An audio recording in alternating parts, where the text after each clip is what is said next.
ध्यान से पढ़ा जाए। क्वेश्चन क्या कह रहा है? देखो, पहला क्वेश्चन कह रहा है कि भारत में संसदीय कार्य मंत्री का अध्यक्ष निम्नलिखित में से कौन होता है? भारत में संसदीय कार्य समिति का जो अध्यक्ष है निम्नलिखित में से कौन होता है? संसदीय कार्य समिति कोई बात नहीं है, क्वेश्चन दीजिए, है ना। ज्यादा से क्या होगा, गलत होगा, इससे ज्यादा कुछ नहीं होने वाला है, सभी लोगों को आंसर देना है, ठीक है। ऑप्शन है प्रधानमंत्री, केंद्रीय वित्त मंत्री, केंद्रीय रक्षा मंत्री, केंद्रीय गृह मंत्री। 4 ऑप्शन आपके स्क्रीन के सामने हैं। सेम उसी तरीके से ऑप्शन है जिस तरीके से आपका एग्जाम में क्वेश्चन आएंगे, ठीक है। बताइए, 4 ऑप्शन है। भारत में संसदीय कार्य समिति का अध्यक्ष निम्नलिखित में से कौन है? प्रधानमंत्री होता है, केंद्रीय वित्त मंत्री होता है, केंद्रीय रक्षा मंत्री होता है कि केंद्रीय गृह मंत्री होता है? देखो, इसका राइट आंसर दोस्तों क्या है? इसका राइट आंसर अगर हम बात करें, इसका राइट आंसर दोस्तों आपके प्रधानमंत्री। कौन होता है? प्रधानमंत्री। प्रधानमंत्री की अगर हम बात करें दोस्तों, तो प्रधानमंत्री कि केंद्रीय वित्त मंत्री कि केंद्रीय रक्षा मंत्री कि केंद्रीय गृह मंत्री, 4 ऑप्शन यहाँ पर दिए गए हैं। अब देखिए, अमूमन जो बच्चों ने आंसर यहाँ पर दिया है वो आंसर लगा है प्रधानमंत्री के रूप में, कि भारत में संसदीय कार्य समिति का जो अध्यक्ष होता है कौन होता है? आपके होता है प्रधानमंत्री। पर दोस्तों इसका राइट आंसर है केंद्रीय रक्षा मंत्री। क्या है? केंद्रीय रक्षा मंत्री। इस बात को थोड़ा सा ध्यान रखिएगा। तो जब ऐसे प्रश्न एग्जाम में आएंगे तो थोड़ा सा आपको ध्यान रखते हुए आंसर देना है। क्या करना है? ध्यान में रखते हुए आंसर देना है, जिससे गलत होने की संभावनाएं बिल्कुल कम रहें, ठीक है। तो नोट कर लीजिए, स्क्रीनशॉट लेना चाहें तो स्क्रीनशॉट भी ले सकते हैं कि भारत में संसदीय कार्य समिति का अध्यक्ष कौन होता है, ठीक है।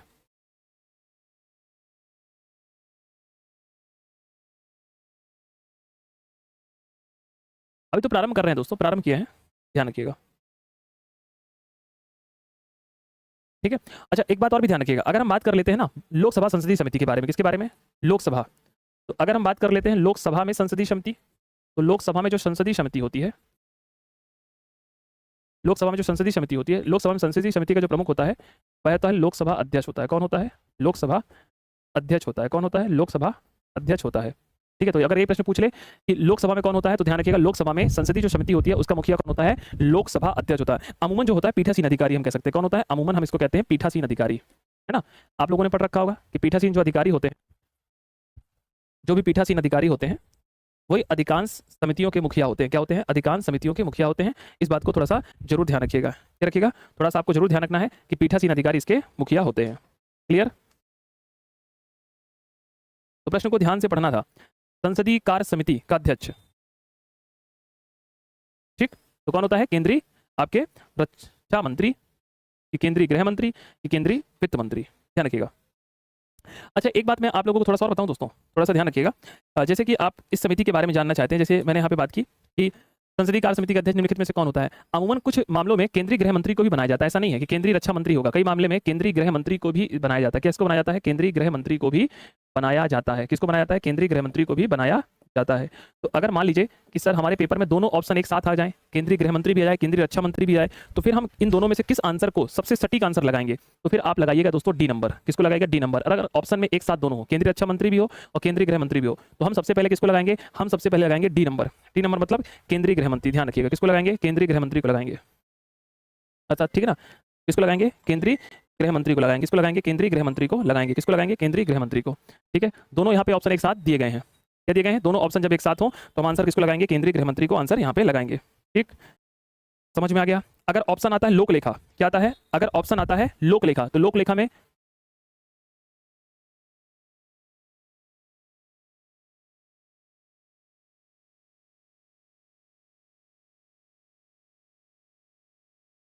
लोकसभा के प्रश्न में पूछ ले कि लोकसभा में बताइए संसदीय समिति कौन है? लोकसभा अध्यक्ष। कौन है? लोकसभा अध्यक्ष। और अगर ये पूछ ले कि केंद्रीय गृह मंत्री भी हो, तो हम सबसे पहले किसको लगाएंगे? हम सबसे पहले लगाएंगे डी नंबर। डी नंबर मतलब केंद्रीय गृह मंत्री। ध्यान रखिएगा, किसको लगाएंगे? केंद्रीय गृह मंत्री को लगाएंगे। अच्छा, ठीक है ना। किसको लगाएंगे? केंद्रीय गृह मंत्री को लगाएंगे। किसको लगाएंगे? केंद्रीय गृह मंत्री को लगाएंगे। किसको लगाएंगे? केंद्रीय गृह मंत्री को, ठीक है। दोनों यहाँ पे ऑप्शन एक साथ दिए गए हैं। क्या दिए गए हैं? दोनों ऑप्शन जब एक साथ हो तो हम आंसर किसको लगाएंगे? केंद्रीय गृह मंत्री को आंसर यहाँ पे लगाएंगे, ठीक। है विपक्ष का नेता। 4-5 ऑप्शन बनेंगे यहाँ पे। देखो, शब्दों को थोड़ा सा खेल है शब्दों का।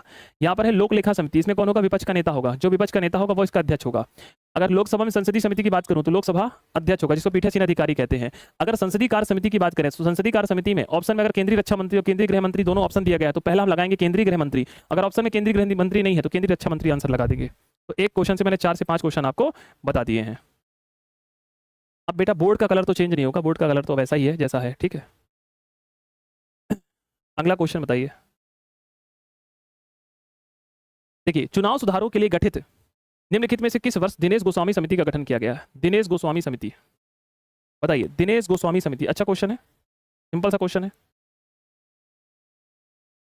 यहां कंफ्यूज हो जाओ, एग्जाम में कंफ्यूज नहीं होना है ना। अब क्या है, आप लोग वन वे फैक्ट पढ़ लेते हैं, क्या पढ़ लेते हैं? वन वे फैक्ट पढ़ लेते हैं।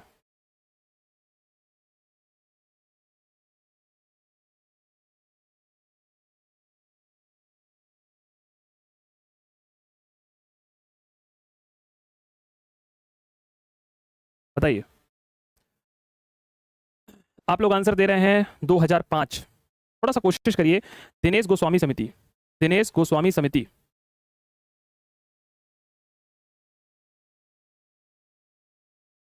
बहुत इंपॉर्टेंट है, बहुत इंपॉर्टेंट क्वेश्चन है दोस्तों, ध्यान रखिए। चुनाव सुधारों से रिलेटेड है, ठीक है। चार ऑप्शन है, 2000 है, 2005 है, 1990 है, 1998 है। ठीक है, देखिए बनी है 1989 में, पर इसका राइट आंसर क्या है? इसका राइट आंसर है 1990 में। किससे है? ध्यान रखिएगा, दिनेश गोस्वामी समिति, दिनेश गोस्वामी समिति। दिनेश गोस्वामी समिति की अगर हम बात करें तो दिनेश गोस्वामी समिति 1989 में बनी है वैसे, पर यहाँ पर ऑप्शन 1989 नहीं, इसलिए 1990 आंसर लगाएंगे। अच्छा मुझे बताइए, तारकुंडे समिति कब बनी है? वेरी इंपॉर्टेंट है, तारकुंडे, तारकुंडे समिति कब बनी है? चुनाव के लिए, चुनाव के लिए, चुनाव प्रचार प्रसार में निर्वाचन आयोग के लिए तारकुंडे समिति बनी है, जिसने कहा था कि भैया वोट डालने की जो उम्र है वो 21 वर्ष से घटाकर 18 कर देनी चाहिए, 21 वर्ष से घटाकर 18 वर्ष कर देनी चाहिए, 18 वर्ष कर देनी चाहिए। तो बताइए तारकुंडे समिति कब बनी? 2005? अरे भैया सही सही, थोड़ा सा सही आंसर कोशिश करिए बताने की। तारकुंडे समिति की बात कर रहा हूँ, बहुत इंपॉर्टेंट है, जो कह रही है वोट डालने की जो उम्र है उसको आप 21 से घटाकर 18 कर दीजिए। तारकुंडे समिति, बताइए बताइए, बहुत इंपॉर्टेंट क्वेश्चन बनेगा दोस्तों तारकुंडे समिति से रिलेटेड। हाँ, क्योंकि दोस्तों इसी ने क्या कहा था कि वोट डालने की जो उम्र है उसको 21 नहीं बल्कि 18 करना है। क्या करना है? 21 नहीं बल्कि 18 करना है। 2001 में, 1989 ये भी गलत है, 1976 ये भी गलत है, ये भी क्या है? गलत है। बताइए, 1974 ठीक है, बिल्कुल सही है, 1974, 1974। अच्छा दोस्तों, ये किस कमेटी ने कहा था कि जो पहचान पत्र है ना उसमें फोटो होना चाहिए, जो आपका है ना वोटर आईडी है ना, वोटर आईडी, वोटर आईडी में, वोटर जो आईडी कार्ड है उस वोटर आईडी कार्ड में फोटो होनी चाहिए, जिससे हम व्यक्ति को पहचान सकें। तो फोटो वाले वोटर आईडी कार्ड, फोटो वाले वोटर आईडी कार्ड की बात किसने की थी? बताइए, फोटो वाले वोटर आईडी की बात किसने की थी? हाँ, फोटो वाले वोटर आईडी कार्ड की बात किसने की थी? दिनेश गोस्वामी समिति। कौन सी? दिनेश गोस्वामी समिति, इसी ने बात की थी। किसने? दिनेश गोस्वामी समिति ने।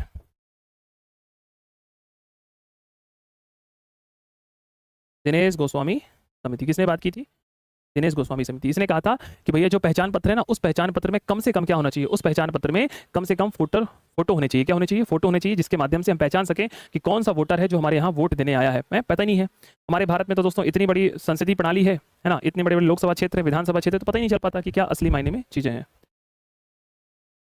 निम्नलिखित में से किस वर्ष राज्यसभा में आचार समिति का गठन किया गया है? आचार समिति 1995, सन 2000, 1997 या 1999? बताइए, निम्नलिखित में से किस वर्ष में राज्यसभा में आचार समिति का गठन किया गया है? आचार समिति, क्वेश्चन का लेवल थोड़ा टफ है, टफ नहीं है, बहुत सारी चीजें आपको बताना भी है, ठीक है।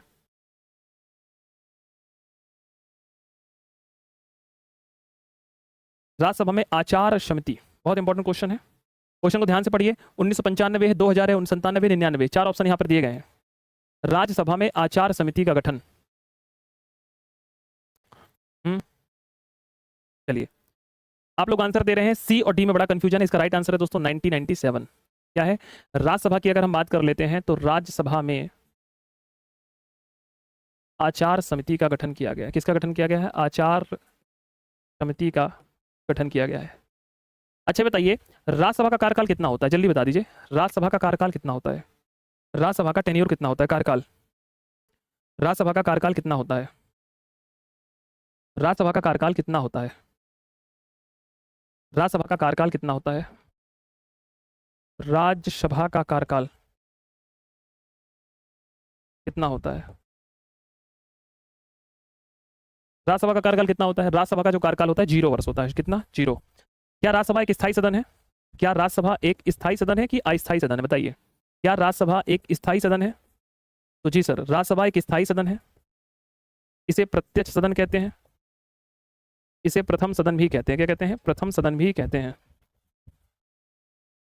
क्या कहते हैं? स्थायी सदन, प्रत्यक्ष सदन, प्रथम सदन। राज्यसभा के सदस्यों का कार्यकाल कितना होता है? राज्यसभा के सदस्यों का कार्यकाल, तो सर राज्यसभा के सदस्यों का जो कार्यकाल होता है वो होता है दोस्तों आपके कितना? 6 वर्ष। कितना होता है? राज्यसभा के सदस्यों का कार्यकाल होता है 6 वर्ष। कितना होता है? राज्यसभा के सदस्यों का कार्यकाल होता है 6 वर्ष। आप मुझे बताइए दोस्तों, क्या राज्यसभा कभी भंग हो सकती है? प्रश्न है बहुत सिंपल सा, क्या राज्यसभा कभी भंग हो सकती है? क्या राज्यसभा कभी भंग हो सकती है? क्या? एक सिंपल आंसर देना है, हाँ या ना। हाँ और ना में आंसर देना है बस। क्या राज्यसभा कभी भंग हो सकती है? एक लाइन में आंसर देना है, हाँ या ना।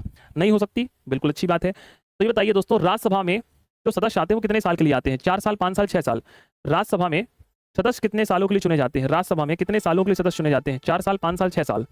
टेन्योर कितना होता है राज्यसभा के सदस्यों का? टेन्योर कितना होता है राज्यसभा के सदस्यों का? टेन्योर कितना होता है सर? राज्यसभा के सदस्यों का टेन्योर होता है 6 वर्ष। देखिए, जो मैं पढ़ाते जा रहा हूँ, ये जितनी चीजें लिखते जा रहा हूँ, ये एनटीपीसी में छपेंगी। आपका जो एग्जाम होने वाला है, लाइन टू लाइन क्वेश्चन आएंगे, ध्यान रखिएगा, बिल्कुल अंडरस्टिमेट मत करना।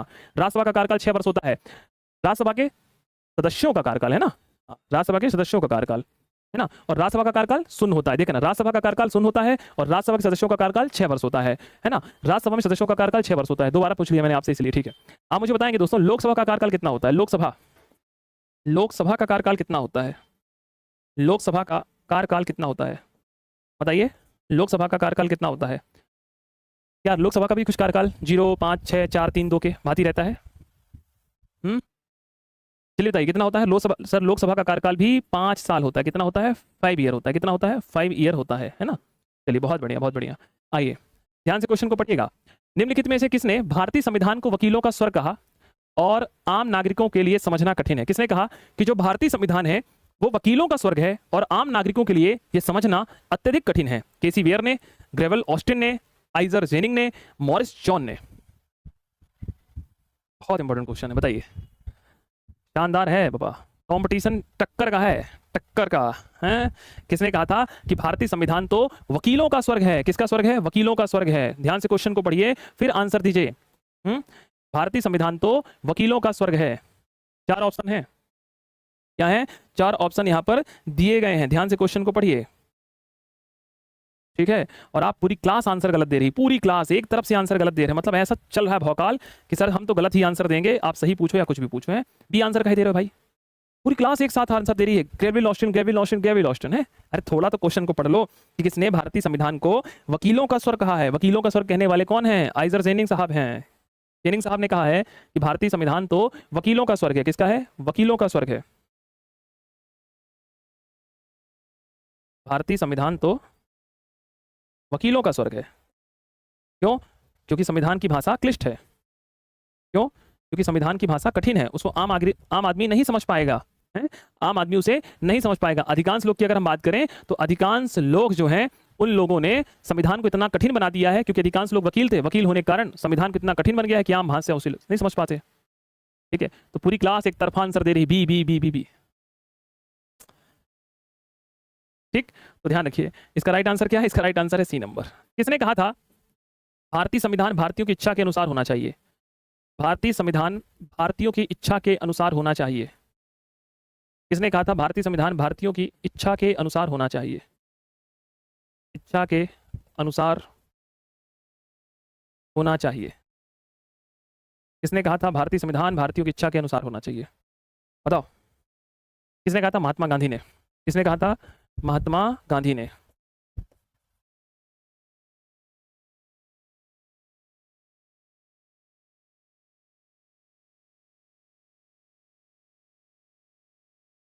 पहली बार संविधान सभा की मांग कब की थी? संविधान सभा की मांग को स्वीकार कब किया था? बताओ। अंग्रेजों ने पहली बार संविधान सभा की मांग को स्वीकार कब किया था? संविधान सभा की मांग को स्वीकार, इसकी बात कर रहा हूं, अंग्रेजों की बात कर रहा हूं कि अंग्रेजों ने इस बात को कब स्वीकार किया कि हाँ हम आपके लिए संविधान सभा लेकर आएंगे, हम आपके लिए संविधान सभा लेकर आएंगे। बताओ जल्दी से। Cabinet mission? नहीं नहीं भैया, गलत आंसर दे रहे हैं। कृषि मिशन गलत है। है ना। अगस्त प्रस्ताव कब आया? अगस्त प्रस्ताव, अगस्त प्रस्ताव आया 1940 में। कब आया? 1940 में अगस्त प्रस्ताव आया। ठीक है। और संविधान सभा किसके तहत बना है? संविधान सभा किसके तहत बना है? कैबिनेट मिशन के आधार पर।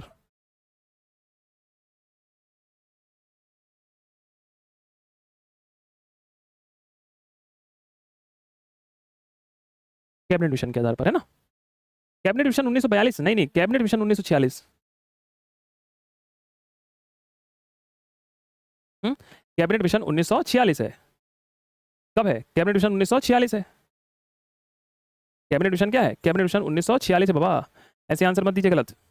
हाँ, कैबिनेट मिशन कब है? कैबिनेट मिशन है 1946, वर्ष 1946 में कैबिनेट मिशन बना है। तो 1942 क्या है? आप 1942 में ही कंफ्यूजन हो गया यार दोस्तों, बताइए जल्दी से 1942 में क्या? 1942 में हम क्या लेकर आए हैं? 1942 में क्या लेकर आए हैं? बताइए, 1942 में हम क्या लेकर आए हैं? कृषि मिशन लेकर आए हैं। देखिए 1940 में अगस्त प्रस्ताव आ गया, ठीक। 1942 में कृषि मिशन आ गया, और 1946 में कैबिनेट मिशन आ गया। 1947 में माउंटबेटन प्लान आ गया। 1947 में भारत स्वतंत्रता अधिनियम आ गया। 1947 में हम आजाद हो गए। 15 अगस्त 1947 को हम आजाद हो गए। 17 अगस्त 1947 की अगर हम बात कर लेते हैं तो रेड क्लिफ रेखा खींची गई ना, खूनी रेखा जिसे आप कहते हैं, है ना। हाँ, और 1914 में मैकमोहन रेखा खींची गई। आइए प्रश्न को ध्यान से पढ़िएगा। निम्नलिखित में से कौन सा अनुच्छेद कुछ केंद्र शासित प्रदेशों के लिए विनियमन बनाने के लिए राष्ट्रपति की शक्तियों से रिलेटेड है? मतलब राष्ट्रपति केंद्र शासित प्रदेशों के लिए कानून बना सकता है किस आर्टिकल के तहत? बहुत सिंपल सा प्रश्न है। कौन सा आर्टिकल है जिस आर्टिकल के तहत राष्ट्रपति नियम बना सकता है?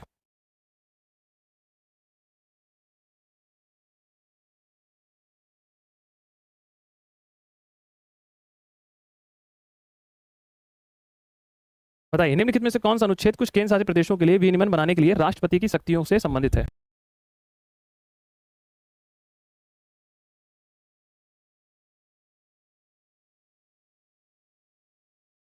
दो सौ पैंतीस, पूरी क्लास 235 के पीछे चल रही है।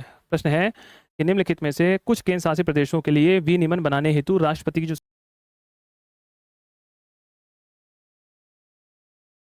बताइए निम्नलिखित में से कौन सा अनुच्छेद कुछ केंद्र शासित प्रदेशों के लिए विनियमन बनाने के लिए राष्ट्रपति की शक्तियों से संबंधित है? राष्ट्रपति की शक्तियों से संबंधित है।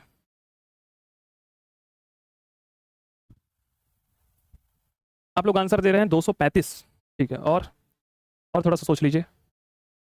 235, पूरी क्लास 235 के पीछे चल रही है। प्रश्न है कि निम्नलिखित में से कुछ केंद्र शासित प्रदेशों के लिए विनियमन बनाने हेतु राष्ट्रपति की जो शक्ति है वो किस आर्टिकल के तहत है? ध्यान रखिएगा, अनुच्छेद 240। अनुच्छेद 240, अनुच्छेद 240 की अगर हम बात कर लेते हैं तो इसमें राष्ट्रपति को विनियमन मतलब होता है कानून बनाने की शक्ति है केंद्र शासित प्रदेश के लिए। इसके लिए केंद्र शासित प्रदेश के लिए, ठीक है। स्क्रीनशॉट ले लीजिए और नोट कर लीजिए इसको। आर्टिकल 240, जल्दी करिए, नोट कर लीजिए इसको, ठीक। इसको नोट कर लीजिए, बहुत इंपॉर्टेंट है। अच्छा ये बताइए, राष्ट्रपति पद कहाँ से लिया गया है? थोड़ा सा बहुत सिंपल सा प्रश्न पूछ रहा हूँ और मुझे पता है कि आप बता देंगे। राष्ट्रपति का पद संविधान में कहाँ से लिया गया है? संविधान में कहाँ से लिया गया राष्ट्रपति का पद? राष्ट्रपति का पद संविधान में कहाँ से लिया गया है? जल्दी बताइए। अमेरिका से लिया गया है। बहुत बढ़िया, बहुत शानदार स्थिति है आप लोगों की, एकदम धुआंधार वाली, एकदम सिलेक्शन होने वाली उम्मीद है। ऐसा ही आप लोग आंसर देते रहे हैं।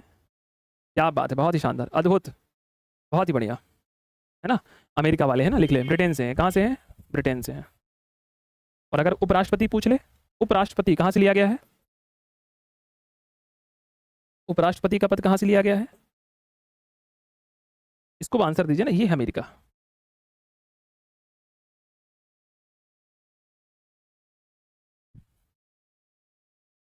कहाँ के संविधान से? अमेरिका के संविधान से, है ना। हाँ, नागरिकता कहाँ से ली गई? नागरिकता, नागरिकता कहाँ से ली गई है? नागरिकता को हमने किस देश से लिया? ब्रिटेन से लिया है ना। कहाँ से लिया है? ब्रिटेन से। कहाँ से? ब्रिटेन से। मौलिक अधिकार कहाँ से लिए हैं? मौलिक अधिकार कहाँ से लिए गए हैं? जल्दी बताइए। इसको अमेरिका से लिया गया, यूएसए। प्रस्तावना कहाँ से लिया है? प्रस्तावना, प्रस्तावना कहाँ से लिया है? प्रस्तावना कहाँ से लिया है? अमेरिका से। प्रस्तावना की भाषा कहाँ से ली गई है? भाषा, भाषा है ऑस्ट्रेलिया से।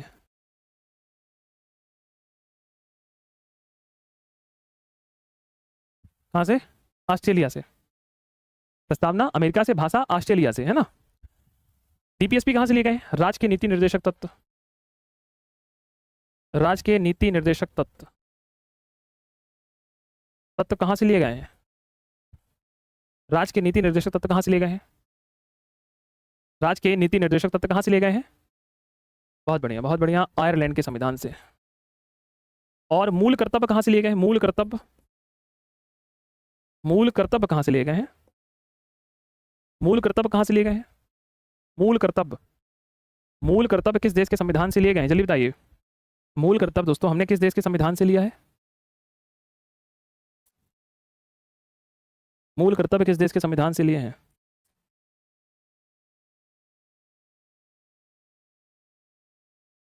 मूल कर्तव्य किस देश के संविधान से लिए गए हैं? सोवियत संघ।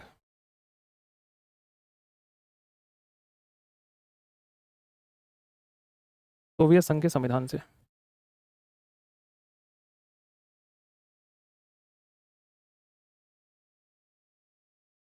क्वेश्चन नंबर 6 को ध्यान से पढ़िए। क्वेश्चन नंबर 6 क्या कह रहा है?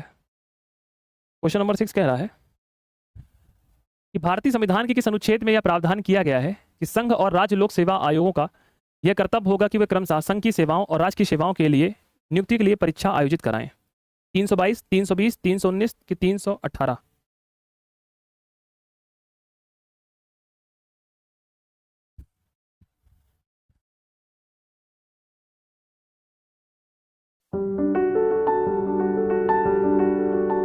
प्रश्न को ध्यान से पढ़िए। भारतीय संविधान के किस अनुच्छेद में यह प्रावधान है कि संघ और राज्य लोक सेवा आयोगों का यह कर्तव्य होगा कि वह क्रमशः संघ के लिए और राज्य के लिए सेवाओं के लिए परीक्षा आयोजित कराएं? 322 में है, 319 में है, 320 में है कि 318 में है? अच्छा क्वेश्चन है। 319 में है। अच्छा, बहुत बढ़िया। आइए मैं थोड़ा सा आप लोगों को एकदम सटीक आंसर दे देता हूं। इसका राइट आंसर है दोस्तों 320, है ना। अनुच्छेद 320 की हम बात कर रहे हैं। अनुच्छेद 320 में आपके क्या दिया गया? अनुच्छेद 320 में दोस्तों यूपीएससी के, स्टेट पब्लिक सर्विस कमीशन के कार्य दिए गए हैं। क्या दिए गए हैं? यूपीएससी और स्टेट पब्लिक सर्विस कमीशन या ज्वाइंट पब्लिक सर्विस कमीशन के कार्य दिए गए हैं। किस भाग में है दोस्तों बताइए? अनुच्छेद की अगर हम बात कर लेते हैं, अनुच्छेद 315 से अनुच्छेद 323 तक है। और भाग की बात कर रहे हैं, भाग 14 है। भाग क्या है? भाग 14 है। भाग कभी पूछे, भाग 14 है। आर्टिकल 315 से लेकर 323 तक का प्रावधान किया गया है। अगला क्वेश्चन है, भारतीय संविधान का कौन सा अनुच्छेद भारत के केंद्र शासित प्रदेशों में उच्च न्यायालय के गठन का प्रावधान करता है? अनुच्छेद 243, 239 बी, 241, 239, 252?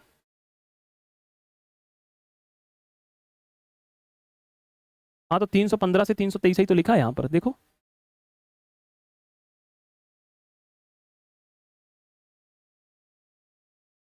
केंद्र शासित प्रदेशों में उच्च न्यायालय के गठन का प्रावधान किस आर्टिकल के तहत किया गया है? अच्छा प्रश्न है, इंपॉर्टेंट है।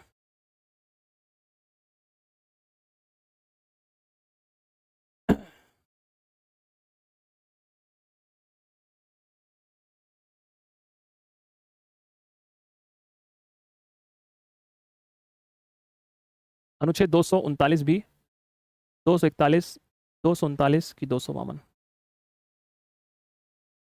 ठीक है, इसका राइट आंसर क्या है? 241। क्या है? 241। 241 में क्या कहा गया है कि जितने भी केंद्र शासित प्रदेश हैं, चाहो तो उस केंद्र शासित प्रदेश में हम उच्च न्यायालय की स्थापना कर सकते हैं। किसकी स्थापना कर सकते हैं? उच्च न्यायालय की स्थापना कर सकते हैं। हाई कोर्ट किस आर्टिकल में दिया गया है? हाई कोर्ट किस आर्टिकल में दिया गया है? उच्च न्यायालय किस आर्टिकल में दिया गया है? जल्दी बताइए। उच्च न्यायालय किस आर्टिकल में दिया गया है? और सुप्रीम कोर्ट या उच्चतम न्यायालय किस आर्टिकल में दिया गया है? उच्चतम न्यायालय, जिसे अपन क्या कहते हैं? सर्वोच्च न्यायालय कहते हैं। ये दोनों के आर्टिकल बताइए जल्दी से कमेंट सेक्शन में, इसके और इसके दोनों के।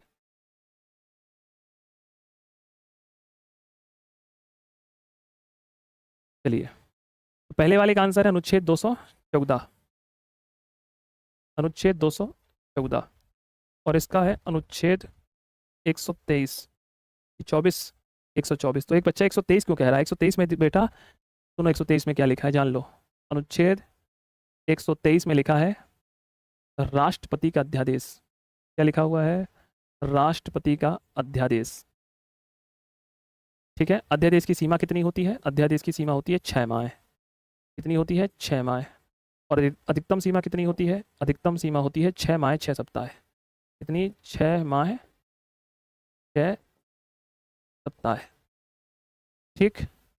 अच्छा, राज्यपाल का अध्यादेश किस आर्टिकल में है? तो राष्ट्रपति बात कर लिया, अब राज्यपाल का भी अध्यादेश बता दीजिए। राज्यपाल का अध्यादेश किस आर्टिकल में है? तो 213 में है। किसमें है? 213। ठीक। मैं एक क्वेश्चन से 4-5 क्वेश्चन बनाते हुए चल रहा हूँ, जिससे कि आपको ना बहुत सारे क्वेश्चन है। जैसे देखिए, ये एक क्वेश्चन मैंने ये पूछ लिया, एक ये पूछ लिया, एक ये पूछ लिया, कि हम एक क्वेश्चन से मल्टीपल क्वेश्चन बनाते हुए चल रहे हैं, जिससे कि जो एग्जाम में बार बार सीक्वेंस से क्वेश्चन आ रहे हैं वो आप कम से कम उनको सही कर सकें, है ना। सिलेक्शन वहीं से होता है। सिलेक्शन ऐसे प्रश्नों को सॉल्व करने से होगा दोस्तों, ध्यान रखिएगा। बेसिक क्वेश्चन गलत नहीं करना। मैं हमेशा से मेरा यही रहा, मैंने पढ़ाते समय भी आप लोगों को एक ही बात कही, बेसिक क्वेश्चन ही आपको बाहर करेंगे एग्जाम में। बेसिक क्वेश्चन में एकदम बिल्कुल शिद्दत के साथ, समर्पण के साथ आंसर करना है। ठीक है, अगला क्वेश्चन है, सी राजगोपालाचारी ने किस वर्ष वयस्क मताधिकार पर आधारित संविधान सभा के गठन की मांग की थी? 1940 में, 1939 में, 1937 में कि 1938 में?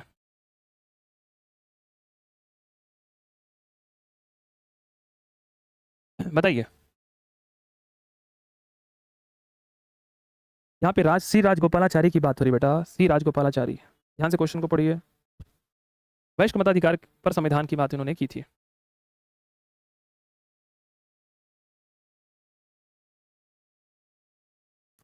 सी राजगोपालाचारी ने किस वर्ष वयस्क मताधिकार पर आधारित संविधान सभा की मांग को उठाया था? 40 में, 39 में, 37 में कि 38 में?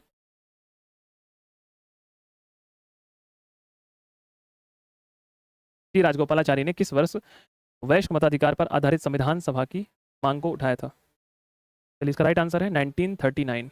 1939 की अगर हम बात करते हैं तो सी राजगोपालाचारी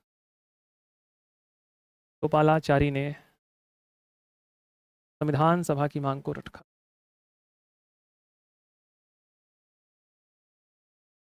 मांग को वयस्क मताधिकार पर उठाने की बात की थी। अच्छा, पहली बार संविधान सभा की मांग किसने की थी और किस कब की थी? सर्वप्रथम, सर्वप्रथम संविधान सभा की मांग किसने की थी? बताइए, सर्वप्रथम संविधान सभा की मांग किसने की थी? सबसे पहली बार संविधान सभा की बात किसने की थी? सबसे पहले, सबसे पहले की बात कर रहा हूं। बाल गंगाधर तिलक ने 1895, वेरी गुड, 1895 में बाल गंगाधर तिलक ने, है ना, बाल गंगाधर तिलक ने। अच्छा, मोतीलाल नेहरू ने कब की थी? मोतीलाल नेहरू जी के द्वारा संविधान सभा की मांग कब की गई थी? मोतीलाल नेहरू जी के द्वारा संविधान सभा की मांग कब की गई थी? बताइए। मोतीलाल नेहरू जी के द्वारा संविधान सभा की मांग कब की गई थी?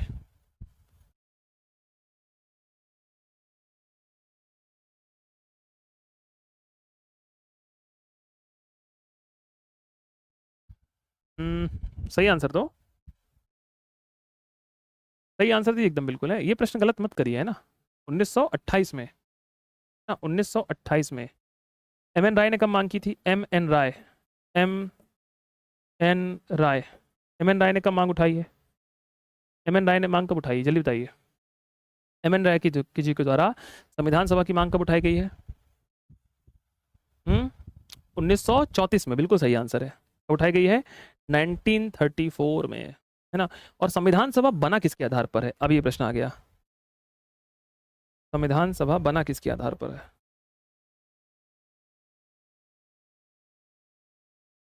बना किसके आधार पर है? संविधान सभा बना किसके आधार पर है? संविधान सभा बनी थी किसके आधार पर बनी थी? कैबिनेट मिशन 1946, है ना।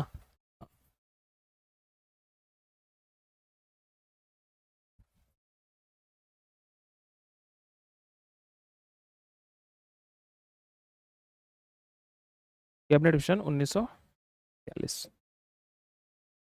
पेपर में क्या होता है कि अपन बहुत बेसिक बेसिक से प्रश्न गलत कर देते हैं। जैसे पूछ लिया कैबिनेट मिशन कब आया, है ना, अपन लगा देते हैं 1942।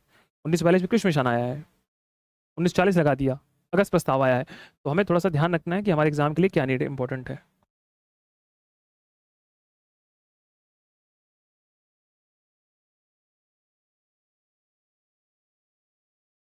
ठीक है, इस बात को थोड़ा सा जरूर ध्यान रखिएगा। क्लियर सभी को? अगला क्वेश्चन, ध्यान से क्वेश्चन को पढ़िए। क्वेश्चन यहां तक है। क्वेश्चन कह रहा है कि मौलिक अधिकारों के बारे में निम्नलिखित में से कौन सा कथन सही नहीं है। सबसे पहले ऐसे क्वेश्चन को पढ़ना है, तो जब सही नहीं तो ऐसे लगाइए अंडरलाइन। पहला, मौलिक अधिकारों का वर्णन संविधान के भाग 3 में अनुच्छेद 12 से 36 में किया गया। पहला,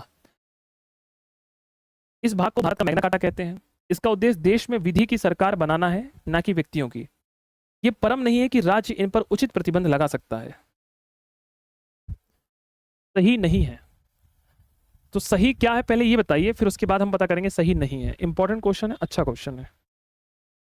सही नहीं है,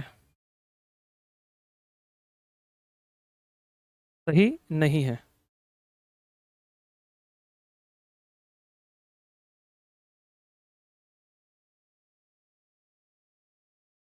सही नहीं है।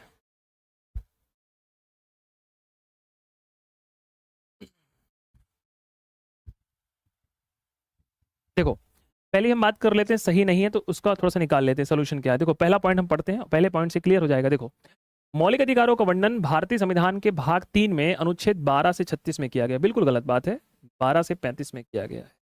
पहला पॉइंट तो ये कि 12 से 36 नहीं, 12 से 35 है। तो पहला पॉइंट तो सर अपन को मिल गया कि ये गलत पॉइंट है।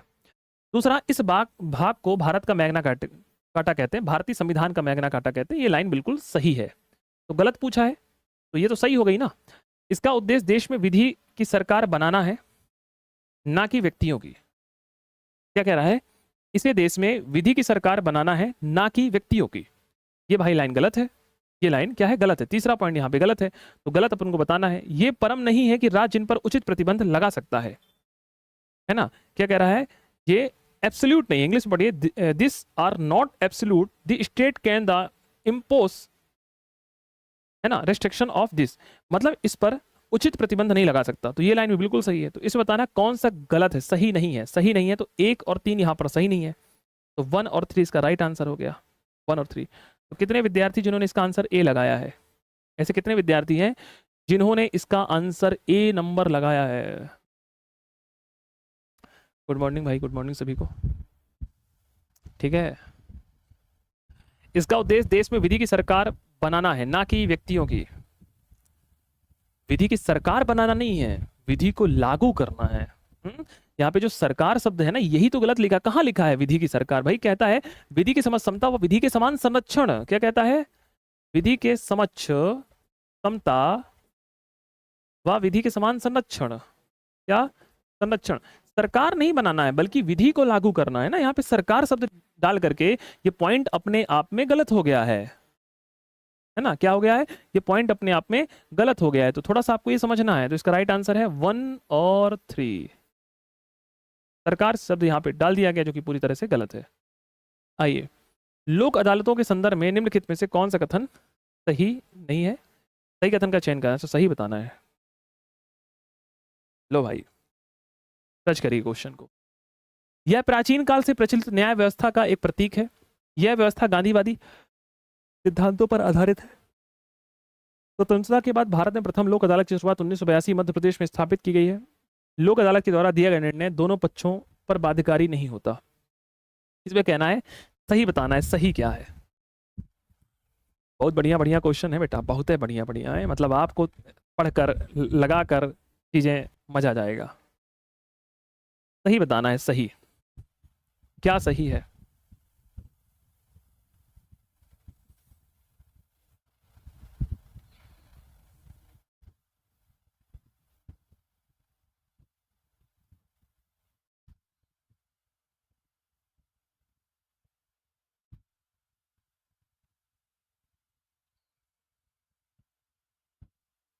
देखो, ऐसे प्रश्नों को पूछ करके ये बताना उद्देश्य है कि कम से कम आप चीजों को सही कर पाए, है ना। देखो, अगर मैं थोड़ा लॉजिकल बात करूं, लॉजिकल थोड़ा सा कॉन्सेप्ट पर हम बात कर रहे हैं। पहला कॉन्सेप्ट है कि सर यह व्यवस्था गांधीवादी सिद्धांतों पर आधारित है। बिल्कुल सही है, गांधीवादी सिद्धांतों पर आधारित है। लोक अदालत को स्थापित करना है, त्वरित न्याय देना है।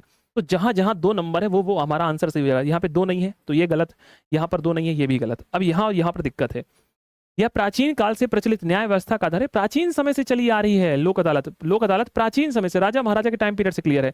तो अब फर्स्ट किस में है सर? फर्स्ट इसमें है, तो आंसर ये हो गया। ये होती है दोस्तों एनिमेशन मेथड, कि आप किस तरीके से 4 आंसर में थोड़ा दिमाग लगाकर सही आंसर को पिक कर लें और गलत आंसर को हटा दें। इस तरीके से जब आप प्रयोग करेंगे ना तो आपका आंसर ऑटोमेटिक सही हो जाएगा। कठिन क्वेश्चन नहीं था, क्वेश्चन आपने पढ़ा ही नहीं ढंग से, और जब पढ़ोगे नहीं तो हर चीज तो कठिन ही रहेगी ना। जब तक आप किसी चीज को नहीं पढ़ेंगे तो कैसे सरल होगी बताइए? क्या क्वेश्चन कठिन था? थोड़ा सा आप दिमाग लगाते कि भैया सबसे पहले यहाँ पे बात की जा रही है व्यवस्था गांधीवादी सिद्धांतों पर आधारित है, तो मतलब 2 होता, 2 मतलब सही है। अब 2 यहाँ भी नहीं है, यहाँ भी नहीं, तो ये दोनों कट गए। अब यह प्राचीन काल से प्रचलित न्याय व्यवस्था का आधार है, ये सही हो गया। मध्य प्रदेश में 82 नहीं बल्कि 84 होना चाहिए। लोक अदालत के द्वारा दिया गया निर्णय दोनों पक्षों पर बाध्यकारी नहीं होता। होता है, मैंने आप लोगों को पढ़ाया है कि अगर लोक अदालत के द्वारा दिया गया निर्णय है तो लोक अदालत के द्वारा दिया गया निर्णय बाध्यकारी होता है। क्या होता है? बाध्यकारी होता है। आप लोग को चौथे नंबर में कंफ्यूजन हो गई थी, अरे चौथा तो पहले ही गलत है ना, ये पॉइंट तो पहले ही गलत है कि लोक अदालत के द्वारा दिया गया निर्णय दोनों पक्षों पर बाध्यकारी नहीं होता। होता है बाध्यकारी।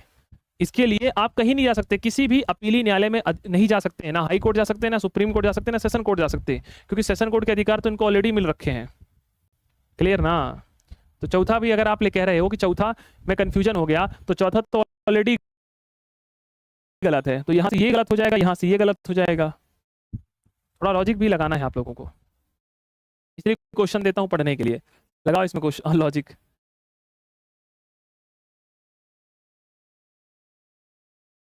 मुख्य चुनाव आयुक्त तथा अन्य चुनाव आयुक्तों की नियुक्ति, सेवा की शर्तें और पदावधि, चुनाव आयोग के द्वारा कार्य संचालन की प्रक्रिया और उससे संबंधित या उनके अनुसांगिक मामलों को विनियमित करने के लिए संसद में कौन सा विधेयक पारित कराया गया है?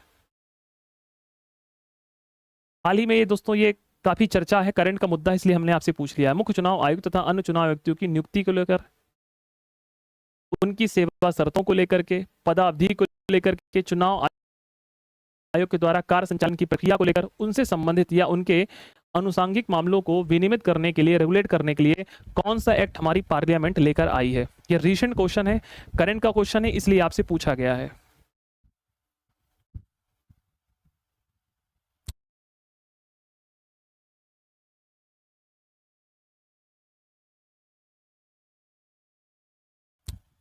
अरे बैकग्राउंड से क्या करना है तुम्हें, आंसर देने से मतलब होना चाहिए है? आंसर अगर सही है तो बैकग्राउंड नीला हो, काला हो, पीला हो, आसमानी हो, चितकबरा हो, सब चलता है। इंग्लिश में क्वेश्चन कट रहा है, 1 मिनट, थोड़ा सा कैमरा सेट कर देता हूं मैं और अच्छे से।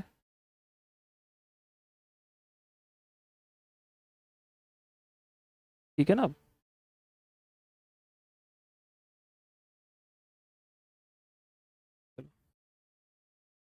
चलिए, इसका राइट आंसर है बी नंबर। क्या है? B number. B for Bombay, C number China, कि डी फॉर दिल्ली, कि ए फॉर आगरा। 4 ऑप्शन यहाँ पर दिए गए हैं। बताइए आंसर क्या बताना है? पहला है मुख्य चुनाव आयुक्त तथा अन्य चुनाव आयुक्त विधेयक 2024, विधेयक 2023, विधेयक 2023 की विधेयक 2024। नाम भी देखिए अलग अलग है। यहाँ पर नियुक्ति, सेवा शर्तें, पदावधि 23 में है, यहाँ संचालन की प्रक्रिया विधेयक 23 में है। दोनों में बहुत फर्क है, बहुत माइनर सा फर्क है दोस्तों, इसलिए इसका राइट आंसर क्या होगा? इसका राइट आंसर होगा केवल और केवल एक। एक मतलब एक ही आंसर इसका सही होगा, 3 तो गलत होंगे ना, ये वाला। तो ध्यान रखिएगा, मुख्य चुनाव आयुक्त तथा अन्य चुनाव आयुक्त नियुक्ति, सेवा शर्तें, पदावधि विधेयक 2023। दोस्तों ध्यान रखिए, अभी हाल ही में काफी दिनों से जो चुनाव आयोग है उस चुनाव आयोग पर प्रश्न चिन्ह खड़े हुए। पहले लंबे समय से ईवीएम को लेकर हुए कि ईवीएम हैक है, ईवीएम हैक है, वगैरह वगैरह, है ना। अभी दोस्तों मुख्य जो चुनाव आयुक्त है वह अन्य चुनाव आयुक्त है, इनके द्वारा जो सेवा शर्तें हैं उनको, या जो इनकी नियुक्ति है, इनकी नियुक्ति को लेकर भी सुप्रीम कोर्ट ने सरकार से कहा कि जब आप नियुक्ति करते हैं तो इसके लिए कोलेजियम बनाइए। उसमें कौन होगा? भारत का प्रधानमंत्री होगा, है ना, या तो आप एक केंद्रीय मंत्री रख लीजिए जिसमें लोकसभा हो सकता है, या आपके केंद्रीय गृह मंत्री हो सकते हैं, दो में से किसी एक को रख लीजिए, और तीसरा व्यक्ति स्वयं सुप्रीम कोर्ट के मुख्य न्यायाधीश को शामिल करिए, जिस कारण से निर्वाचन आयोग की चीजें क्या हो, निष्पक्ष हो। क्या हो, निर्वाचन आयोग के जो कार्य हैं उनकी पदावधि है, और जो वहां व्यक्ति जाए वो निष्पक्ष रूप से जाए। क्या जाए, निष्पक्ष रूप से जाए। इस बात को ध्यान में रखते हुए सुप्रीम कोर्ट ने सरकार से कहा, पर सरकार ने नहीं माना। सरकार उसके लिए एक एक्ट लेकर आ गई है, मुख्य चुनाव आयुक्त व अन्य चुनाव आयुक्त नियुक्ति सेवा शर्तें पदावधि विधेयक 2023 से आया गया है, जिसके माध्यम से आगे चलकर काम करेंगे। चलिए बताइए मुझे दोस्तों, राष्ट्रीय मतदाता दिवस कब मनाते हैं? इंपॉर्टेंट क्वेश्चन है, राष्ट्रीय मतदाता दिवस और निर्वाचन आयोग किस आर्टिकल में लिखा हुआ है? दो चीजें, राष्ट्रीय निर्वाचन आयोग किस आर्टिकल में लिखा हुआ है? राष्ट्रीय निर्वाचन आयोग किस अनुच्छेद में दिया गया है? राष्ट्रीय मतदाता दिवस कब मनाया गया है? 25 जनवरी।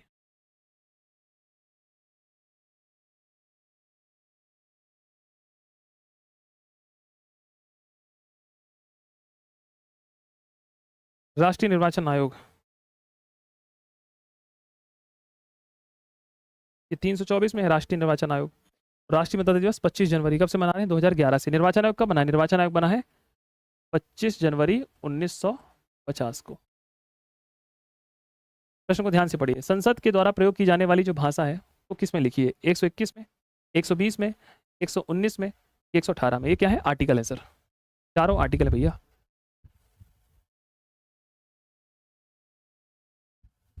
निम्नलिखित में से कौन सा अनुच्छेद संसद में प्रयोग की जाने वाली भाषा से रिलेटेड है? 121 है, 120 है, 119 है, 118 है।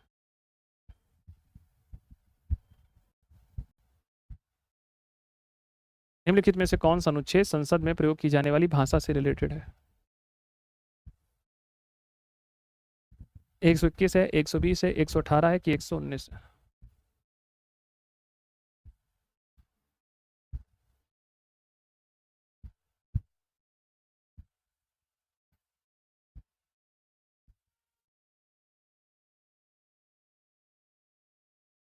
ठीक है दोस्तों, इसका राइट आंसर क्या है? इसका राइट आंसर, काफी लोगों ने बिल्कुल सही आंसर दिया है, 120 है ना। 120 में लिखा है संसद की भाषा, संसद की भाषा, लैंग्वेज। अगर किसी भी सांसद को अपनी क्षेत्रीय भाषा में बात करनी है तो इसके लिए पीठासीन अधिकारी को पहले बताना पड़ता है कि हम इस विषय पर बात करना चाहते हैं, इस भाषा पर। अगला क्वेश्चन है कि भारतीय संविधान के निम्नलिखित में से किस अनुच्छेद के अनुसार सभी अल्पसंख्यक वर्गों को, चाहे वे धर्म हो या भाषा पर आधारित हो, अपनी पसंद के शैक्षणिक संस्थानों की स्थापना करने और उसके प्रशासन करने का अधिकार है? ये क्वेश्चन तो आप लोगों से बन ही जाएगा, मौलिक अधिकार से रिलेटेड क्वेश्चन है। अनुच्छेद 28 है, अनुच्छेद 29 है, अनुच्छेद 31 है कि अनुच्छेद 30 है? ऑलरेडी मैंने आप लोगों को एक एक मौलिक अधिकार बहुत डिटेल में पढ़ाया है, आंसर दीजिए। प्रश्न क्या है कि अल्पसंख्यक वर्गों को अपनी धर्म या भाषा पर आधारित शिक्षण संस्थानों की स्थापना और उसके प्रशासन का अधिकार है ना। अब देखिए, थोड़ा सा अगर आप चीज़ों को समझेंगे ना तो आप चीज़ों को प्रॉपर तरीके से क्या कर सकते हैं, एनिमेट कर सकते हैं। कैसे कर सकते हैं, देखो कैसे। सबसे पहली बात कि सर अल्पसंख्यक आपने बताया था कि 29 और 30 में अल्पसंख्यक है। अल्पसंख्यकों के बारे में हमने बात की है कि अल्पसंख्यकों के बारे में बात की गई थी आर्टिकल 29 पर और आर्टिकल 30 पर, है ना। पहली बात तो ये, मतलब सर 25 से लेकर 28 धर्म है तो ये धर्म वाला टॉपिक हो गया, और 31 में संपत्ति, तो ये तो नहीं होने वाले। अब कंफ्यूजन ए और डी में हो सकता है। अब इसमें कह रहा है कि भारतीय संविधान के निम्नलिखित में से किस अनुच्छेद के अनुसार सभी अल्पसंख्यक वर्गों को, चाहे वे धर्म या भाषा पर आधारित हों, अपनी पसंद के शैक्षिक संस्थानों की स्थापना कर सकते हैं और उसके प्रशासन का अधिकार होगा? तो इसका दोस्तों राइट आंसर है आर्टिकल 30। क्या होगा? सही उत्तर क्या है? आर्टिकल 30 है। तो जिन लोगों ने आर्टिकल 30 लगाया वो बिल्कुल सही है, और जो लोग आर्टिकल 29 लगा रहे हैं उनसे मैं कहूंगा कि कृपया करके एक बार कॉपी को अच्छे से खोल कर रिवीजन कर लीजिए एग्जाम से पहले पहले, है ना। आपको बात समझ में?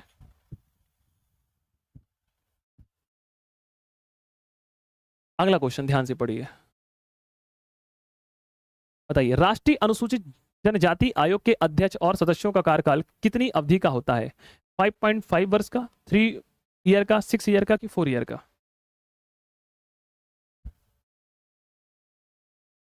राष्ट्रीय अनुसूचित जनजाति आयोग के अध्यक्षों का, ये सदस्यों का कार्यकाल कितने वर्ष का होता है? 5.5 वर्ष का, 3 ईयर का, 6 ईयर का कि 4 ईयर का?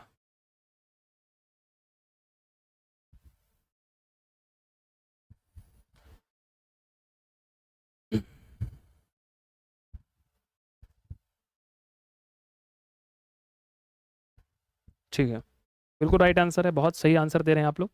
देखिए, कार्यकाल कितना है? 3 वर्ष है ना। तो चाहे अनुसूचित जाति पूछ ले या जनजाति पूछ ले, सेम कार्यकाल है, कोई दिक्कत की बात नहीं है। राष्ट्रीय अनुसूचित जाति आयोग किस आर्टिकल पर है? अनुच्छेद 338 पर है ना। किस पर है? अनुच्छेद 338, राष्ट्रीय अनुसूचित जाति आयोग, अनुच्छेद 338। आप मुझे बताएंगे राष्ट्रीय अनुसूचित जनजाति आयोग किस आर्टिकल पर है? राष्ट्रीय अनुसूचित जनजाति आयोग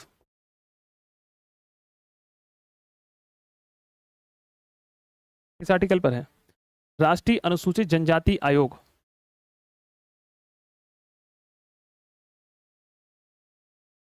बिल्कुल बिल्कुल, बहुत बढ़िया। इस पर है अनुच्छेद 338 ए। राष्ट्रीय पिछड़ा वर्ग आयोग होता है, राष्ट्रीय पिछड़ा वर्ग आयोग है तो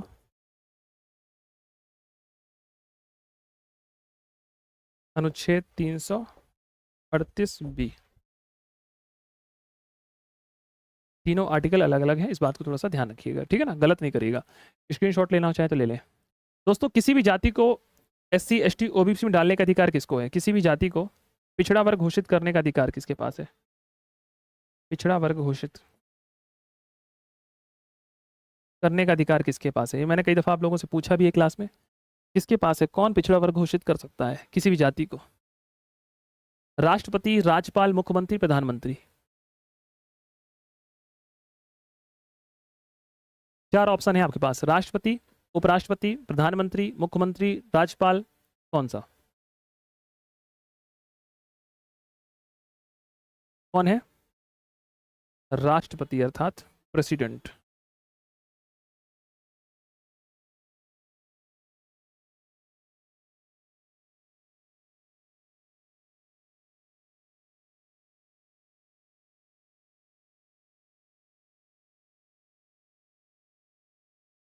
उन्नीस में भारतीय संविधान लागू होने के बाद भारत के सर्वोच्च न्यायालय के न्यायाधीशों की संख्या कितनी थी?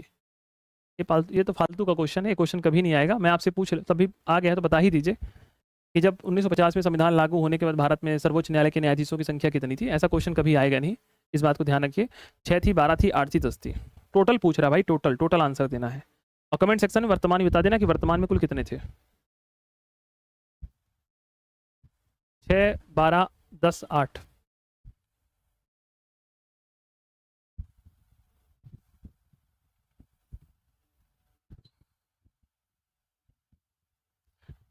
ऐसे क्वेश्चन नहीं आएंगे ना, टेंशन मत लीजिए आप। ठीक है, इसका राइट आंसर है 8 है।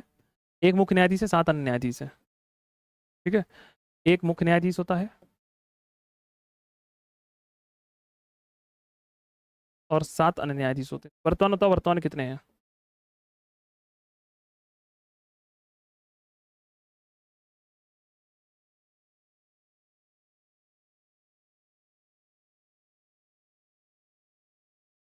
वर्तमान में कितने हैं? एक मुख्य न्यायाधीश है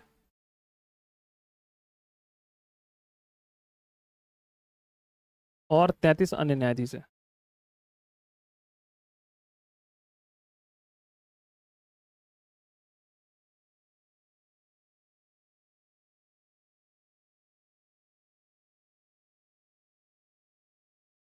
ठीक,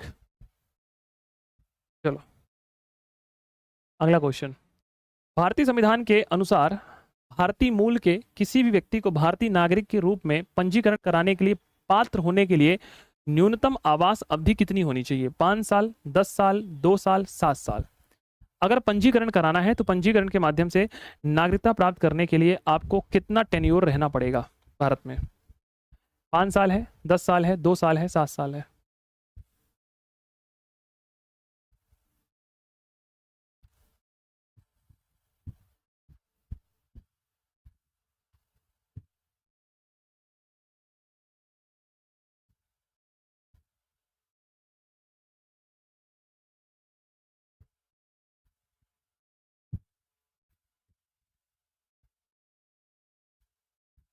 ठीक है दोस्तों, ध्यान रखिएगा, भारतीय संविधान के में अगर किसी व्यक्ति को पंजीकरण के तहत नागरिकता प्राप्त करनी है तो 7 ईयर का प्रावधान है। ध्यान रखिएगा, जब हम बात करते हैं दोस्तों नागरिकता संबंधी प्रावधान कहाँ से लिए गए हैं? नागरिकता संबंधी जो प्रावधान लिए गए हैं वो आपके लिए गए हैं ब्रिटेन से। कहाँ से? ब्रिटेन के संविधान से। हमारे देश में एकल नागरिकता है। कैसी है? एकल नागरिकता का प्रावधान है। अनुच्छेद की बात कर लेते हैं तो अनुच्छेद 36 से लेकर 51 तक है।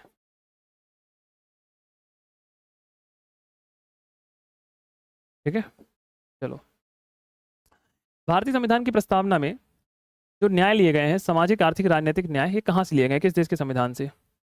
रूस, फ्रांस, अमेरिका, जापान। ये भी शानदार सा क्वेश्चन है, अच्छा क्वेश्चन है। भारतीय संविधान की प्रस्तावना में जो न्याय है, सामाजिक, आर्थिक, राजनीतिक न्याय का विचार किस देश के संविधान से लिया गया है?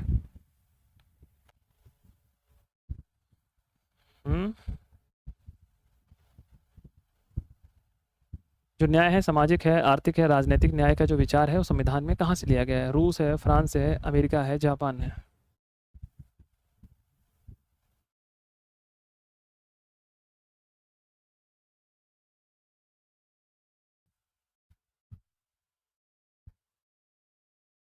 अरे सॉरी सॉरी सॉरी, माफ़ी चाहूँगा। अनुच्छेद 5 से लेकर अनुच्छेद 11 नागरिकता संबंधी प्रावधान है। ठीक ठीक ठीक।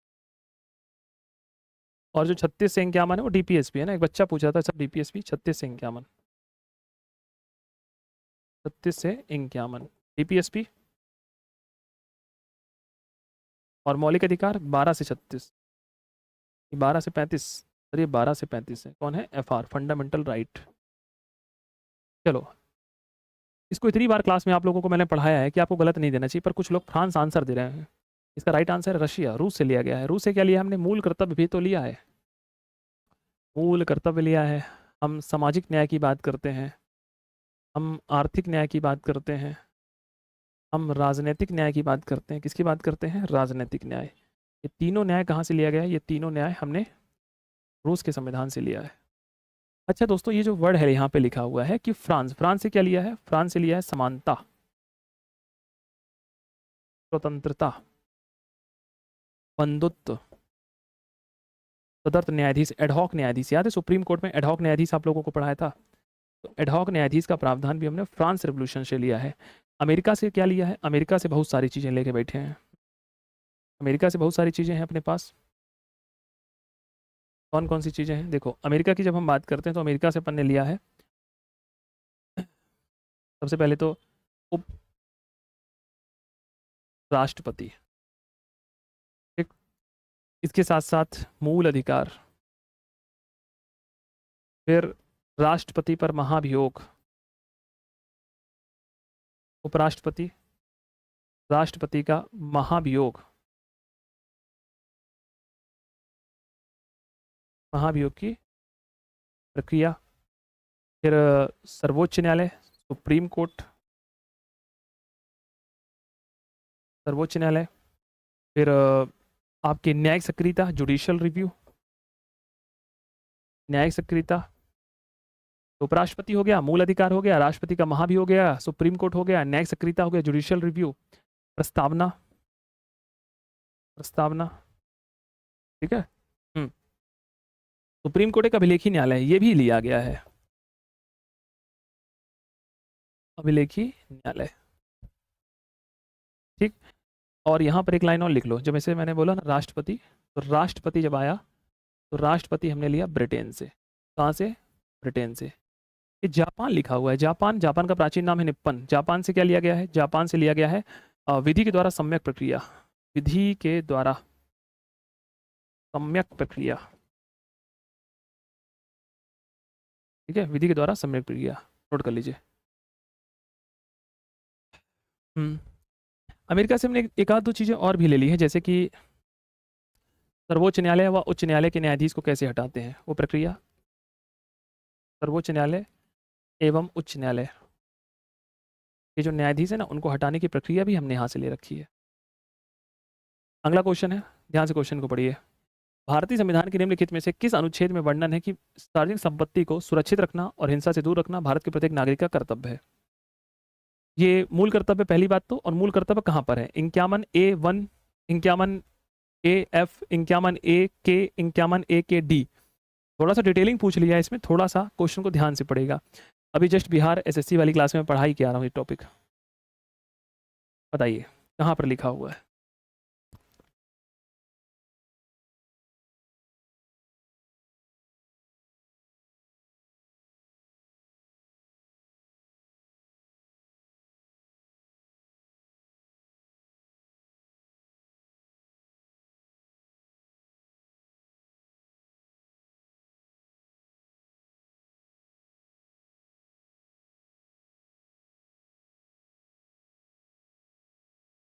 बताइए। 51A आंसर दे रहे हैं, मतलब कौन सा ए? नहीं, ए में भी कौन सा है? आप लोग आंसर दो, ABCD करके दो आंसर, कमेंट मत लिखो, ABCD करके आंसर तो ज़्यादा ठीक रहेगा। ठीक है, आप लोग 51A बोल रहे हैं, अरे 51A तो सब में लिखा है, इसमें भी है, इसमें भी, इसमें भी, इसमें भी। यहाँ बताइए ना, I है, F है, K है, D है। 51A तो सब में लिखा हुआ है ना। आप लोग आंसर ABCD करके बताइए। हाँ, वित्तीय आपातकाल भी अमेरिका ले लीजिए। ठीक ठीक ठीक है सचिन, ठीक है। नहीं पता इतना डीप, ठीक है, कोई दिक्कत की बात नहीं। हालांकि इतना डिटेलिंग में तो नहीं पूछेगा, पर हमने इसलिए पूछ लिया, इंपॉर्टेंट है ये, कि सार्वजनिक संपत्ति को सुरक्षित रखना, गवर्नमेंट की जो संपत्ति उसमें आग नहीं लगा देना, कि उसको तोड़फोड़ करना है ना, और इसको हिंसा से दूर रखना। आप ऐसा कोई काम नहीं करेंगे जिससे सार्वजनिक संपत्ति, चाहे ट्रेन हो, चाहे रेलवे हो, चाहे बस हो, है ना, चाहे स्कूल हो, चाहे हॉस्पिटल्स हो, कि आप उस पर तोड़फोड़ करें, सार्वजनिक संपत्ति को हानि पहुंचाएं, आप ऐसा कोई भी कार्य नहीं करेंगे। ठीक है, चलो अगला है भारतीय नागरिकता अधिनियम 1955 के अंतर्गत भारतीय मूल के व्यक्ति को भारतीय नागरिक बनने के लिए कितने वर्षों तक भारत में निवास करना आवश्यक हो गया? 7 साल, 3 साल, 5 साल, 10 साल? अच्छा प्रश्न है कि अगर आपको भारत का नागरिक बनना है तो कितने सालों तक आपको भारत में निवास करना अनिवार्य है? नहीं तो भैया किसी की नागरिकता ऐसे थोड़ा मिल जाएगी, किसी को भी नागरिकता ऐसे नहीं देंगे, सोच समझ के अपन नागरिकता देंगे। आज के क्वेश्चन ना, मतलब एकदम आप लोगों को बहुत अच्छी अनुभूति फील हो रही होगी ना, सर स्टैंडर्ड आपने क्वेश्चन बनवाए हैं एकदम, है ना।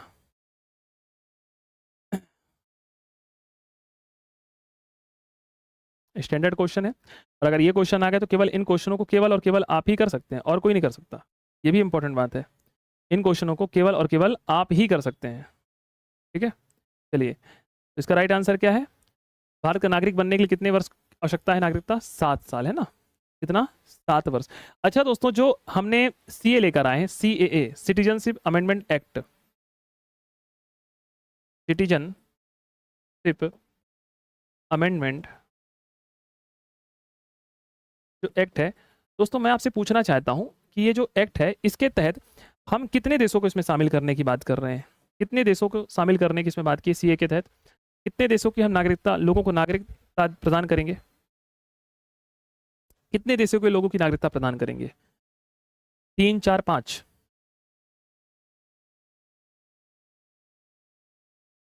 बताइए।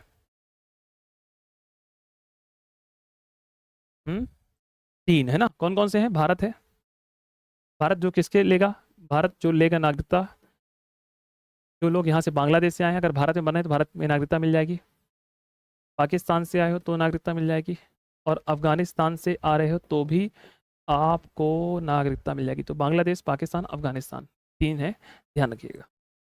ठीक है, भारतीय संविधान के किस अनुच्छेद के अंतर्गत भारत के राष्ट्रपति के द्वारा लोक सेवा आयोग के सदस्य को हटाया जा सकता है? सदस्य को नहीं, अध्यक्ष को भी हटाया जा सकता है। किस आर्टिकल के तहत? 318, 317, 315 कि 314?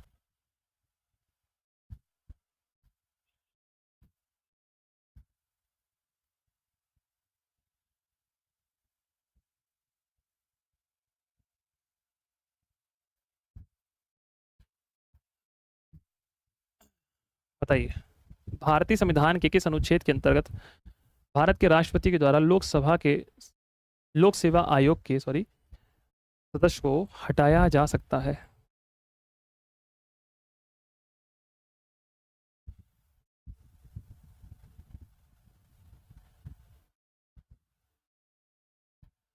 318 है, 317 है, 315 है कि 314 है? बताइए। ठीक है, लगभग लगभग सभी लोगों ने आंसर सही दिए हैं। 317 इसका राइट आंसर है। ठीक है, तो यूपीएससी के जो अध्यक्ष एवं सदस्यों को है वो 317 के तहत दोस्तों इनको हटाया जाएगा। ठीक है, चलिए। निम्नलिखित में से कौन सा अधिनियम भारत में उच्च न्यायालयों की स्थापना से रिलेटेड है? ये अंग्रेजों के पूर्व की बात हो रही है, जब अंग्रेज भारत में थे। भारत सरकार अधिनियम